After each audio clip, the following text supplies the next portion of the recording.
Let's take you live now to KwaMashu, where a raid by soldiers and the police has just happened at a hostel, and that's where we find my colleague Dasen Thathiah. Dasen, good afternoon. The raid has just happened a short while ago. I can see you are in the streets and the soldiers and the police are leaving. What was happening there?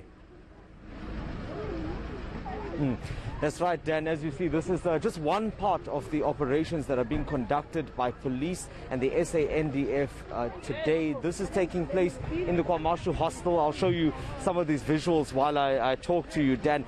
Police and the SANDF had moved in here, which is normally regarded as quite a notorious part of the township.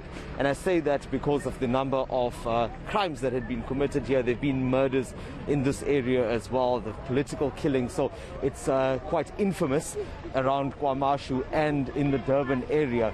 And police had come in here, over 200 of them, as far as I understand, to remove any items that they believe were taken during the recent looting and unrest. So they had come in their numbers, gone into these rooms that you see here, because if you're familiar with how the KwaMashu hostel is situated, there are many of the buildings like the one that you're seeing now spread out over this space, and a lot of migrant workers are living here of late. There's also been informal settlements that have cropped up within the hostel area.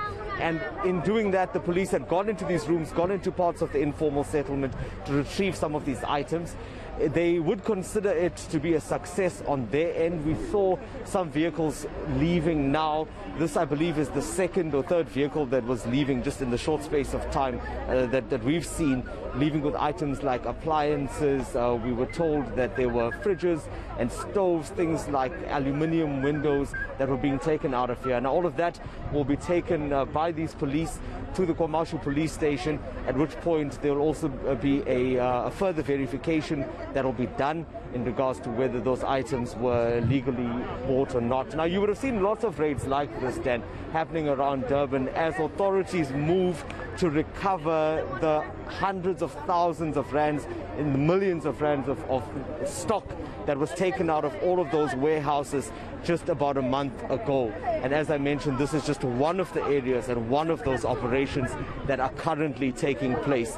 This is something that the police minister had reiterated when we've been engaging with him, saying that although there had been resistance in some communities, this was an essential part of their work. The SAPS here is also making full use of the SANDF. You know, the SANDF is still on the streets deployed here to assist the SAPS. They have their armored vehicles. They have soldiers stationed here, about 60 of them brought in to assist police officers on this operation and just provide the necessary reinforcement that is needed when entering an area that is sometimes as volatile as the KwaMashu hostel. But the good news, the officers that we've engaged with say that there have been no incidents during this operation, and as they wrap up now, the next move will be to then work through the verification of those items. Thank you very much, Dasen Thathiah. They're on the ground in KwaMashu.